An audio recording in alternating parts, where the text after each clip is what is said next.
Hey everybody, this is Rybo at the bench doing a watch review today on the classic Casio F91-W.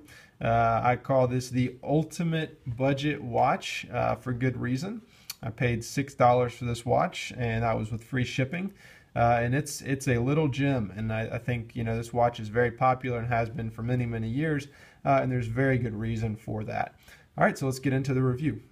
All right, so price, I said already, I paid $6 for this watch. I think usually goes for about $8 or $9. You probably should never pay more than 10 because I've seen it all over the place for less than $10. You do want to be careful when you're buying this watch that you get one that's genuine. I did receive mine in the Casio box with the little paper manual thing, and that was very legit. Also, if you press this button here, if I can get this focused up for a couple seconds, it should display Casio just like that. And if you press all three buttons at once, it's going to show every part of the display that can be filled out. The other thing that I've seen to denote that this is a genuine F91W is that the backlight is the kind of greenish color, and I'll try to show that off in a few minutes. But anyway, there are a lot of fakes of this watch, supposedly, which doesn't make a ton of sense to me because it is such an inexpensive watch. So you're not faking out your Rolex or anything. Size, so like I said, very small watch. Let me bring in the G-Shock. So G-Shock is massive. It's like 53 millimeters.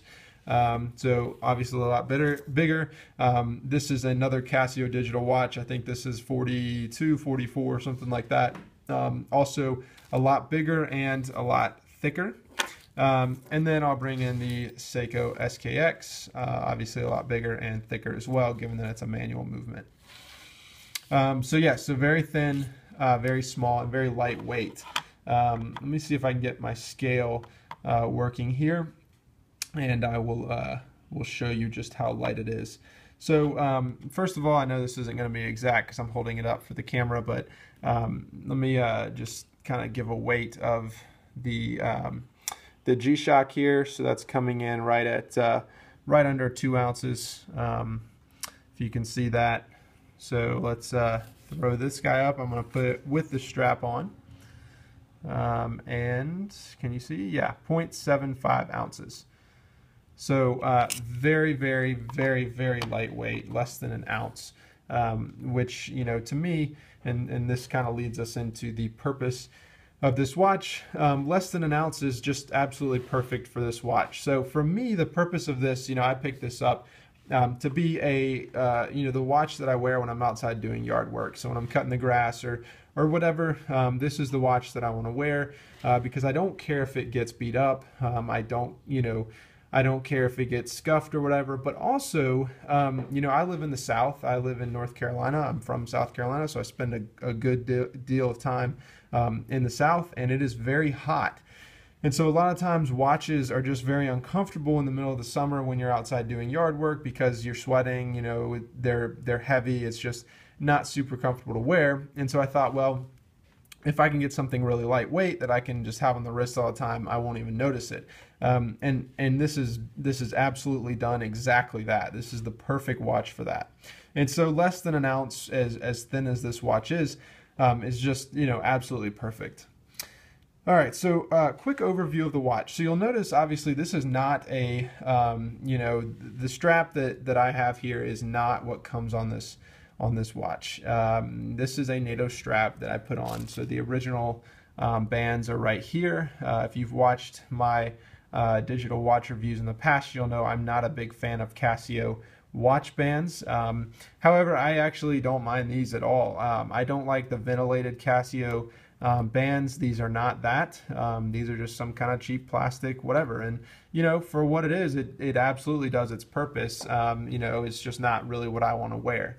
And so the nice thing about this is that you can get a NATO on here.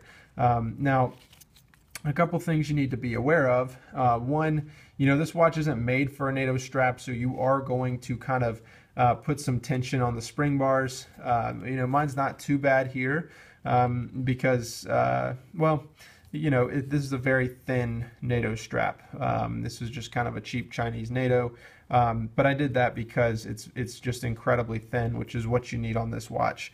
If you go online and look at pictures of this watch with NATO bands, you'll see that there's a tremendous amount of you know, bulging of the man, really losing my words today, of the pins there. So, but it will work. You know, one thing that we'll talk about later, you know, they could have put these a little bit further out and it would have made it a lot easier, but you know, not a huge deal. So you can absolutely do that. These are a little bit tricky to take out, but basically you have to use some kind of a small tool to push, you know, to push the pin out one way or the other, and you can refer to your original bands to view which way you should push the pin. All right, so overview of this watch. Talked about the band, the buttons. Buttons are just very basic. Silver, you know, buttons, nothing really grippy or special about those in the slightest, but you know, they do their job. Water resistance on this watch, kind of hilarious. They advertise water resistance on the front of the dial, a very small dial anyway, but this thing I think is water resistant up to 30 meters, which is really not much at all. So you're not going to want to take a shower with this watch. You're not going to want to swim with this watch. You know, but you know, I guess it can, in theory, get wet. Functions. So for such a cheap watch, it's nice that this has an alarm and that this has a stopwatch. And then if you press it one more time, you're going to set the time and date. The issue I have with this, you know, I don't mind at all that it comes with an alarm and a stopwatch.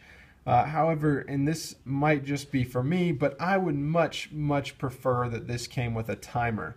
You know, a lot of times when I'm using a digital watch, one of the things that I like to be able to do is time things. So if I'm cooking and I'm putting something in the oven for 10 minutes, or if I'm, you know, whatever, you know, I love to be able to set a minute countdown and, you know, have some kind of alarm go off. And the great thing about this watch is this has a great alarm. It's very loud. And it's great, but I typically am not going to use a stopwatch feature, and you know, an alarm maybe sometimes, but I'm much more likely to set a countdown timer, and I really wish this watch had that instead.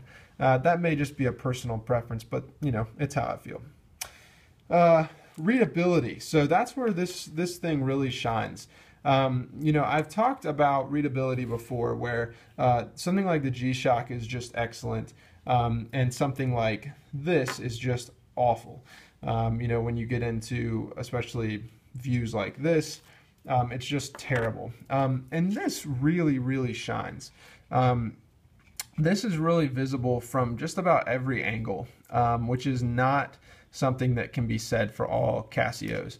And especially for cheap Casios. This G-Shock here is also just a gem when it comes to readability, but many of them are not. And so I am glad that for all else, you know, for a $6 watch, you can read it from any angle, which to me is the #1 most important thing in a digital watch.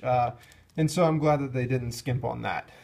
For all of the things that this watch offers in terms of you know, dual time and, you know, what have you, it's not readable from every angle. I'm not going to wear it. That's just what it comes down to. So, so props to the designers of the F91-W.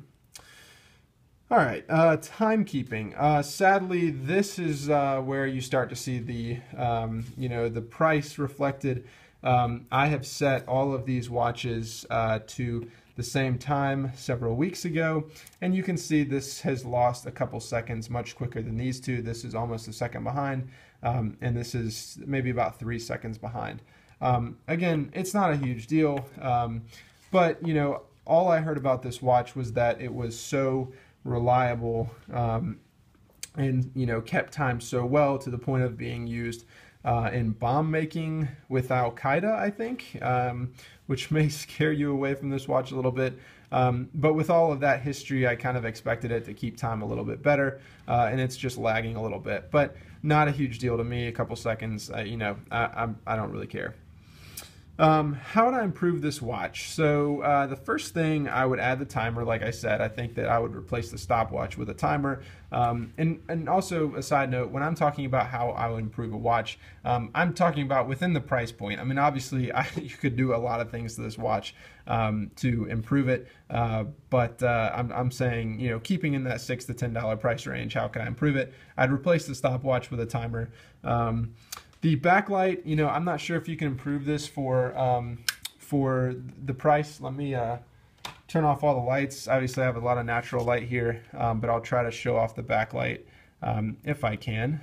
Let's get this in focus. So there you go. So it's green. It comes off the left side.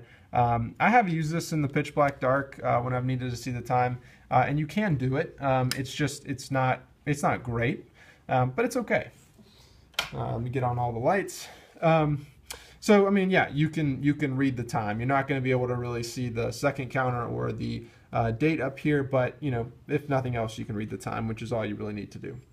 The other thing I would do to improve this watch that wouldn't really cost much is just move the pins out a little bit. So increase the lug size and kind of just add a little bit more space between the pins here and the case, just to allow a little bit thicker NATO to get in there. I think that would really benefit this watch. Bottom line, cutter carry, absolute carry. I wear this watch a couple times a week. Sometimes I'll throw it on at night, or if I'm doing yard work or whatever, just because I forget it's on my hand. I have slept in this watch. I don't even notice it. And it's just become a really great little sidekick. So, you know, not a bad pickup for $6 at all. And I will definitely continue to wear this. Although I'm probably going to get another NATO strap. This one I thought I was ordering the kind of James Bond style, and it came more of a black and white, which I don't really like because it looks like it looks kind of like an escaped convict or Beetlejuice or something like that. So maybe get something else to highlight the little blue outline in here, or maybe just a straight black. If you're wondering, this takes an 18mm NATO strap. All right, so I hope you enjoyed this review. I'll see you next time. Thanks.